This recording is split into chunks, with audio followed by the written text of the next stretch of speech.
अब बात करते हैं अलग अलग ट्रीटमेंट की। हाँ जी, हाँ, ट्रीटमेंट के लिए आपके पास अलग अलग पैथीज मौजूद है, जैसे एलोपैथी, नेचुरोपैथी, होम्योपैथी। इन सब में से सबसे ज्यादा पॉपुलर है एलोपैथी। एलोपैथी के अंदर भाई साहब आज की डेट में ना सिर्फ आपकी बीमारी बल्कि आपका बैंक बैलेंस वो भी दूर करने के न जाने कितने नुस्खे आ चुके हैं। तो देखो एलोपैथी और पैथोलॉजी में आजकल जबरदस्त गठबंधन हो रखा है। बिल्कुल, गठबंधन बोले तो भाई साहब नेक्सस, जैसे कि दो पॉलिटिकल पार्टीज में हो जाता है। एक पॉलिटिकल पार्टी कहती है कि आप मेरी सरकार गिरने से बचाओ, मैं आपको सीबीआई से बचाऊंगी। तो देखो आजकल एलोपैथी वाले सारा दिन काम करते हैं ताकि पैथोलॉजी वाले का पेट भर सके। और पैथोलॉजी वाले सारा दिन काम करते हैं ताकि वो कमीशन देकर एलोपैथी वाले का पेट भर सके। वैसे ये एलोपैथी और पैथोलॉजी के नेक्सस से मुझे एक बात याद आ गई।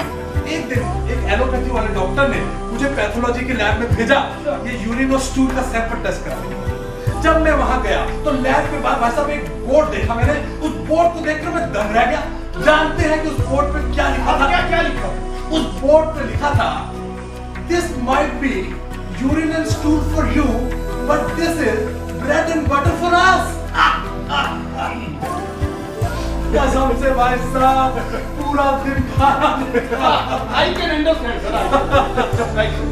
वैसे आपको मालूम है हमारे एक फ्रीडम फाइटर हुए हैं बहुत बड़े सुभाष चंद्र बोस। आपको याद है उन्होंने क्या स्लोगन दिया था? कि तुम मुझे खून दो मैं तुम्हें आजादी दूंगा। इन लैब वालों का भी कुछ ऐसा ही स्लोगन होता है।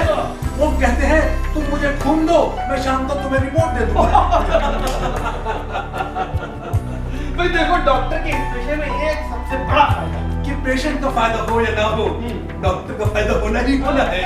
तो मैंने जब देखा कि इस धंधे में इतना फायदा है, चोखा धंधा है, तो क्यों ना डॉक्टरी कर ली जाए।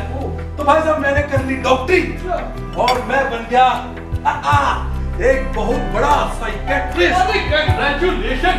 Thank you. फोन आ गया सर।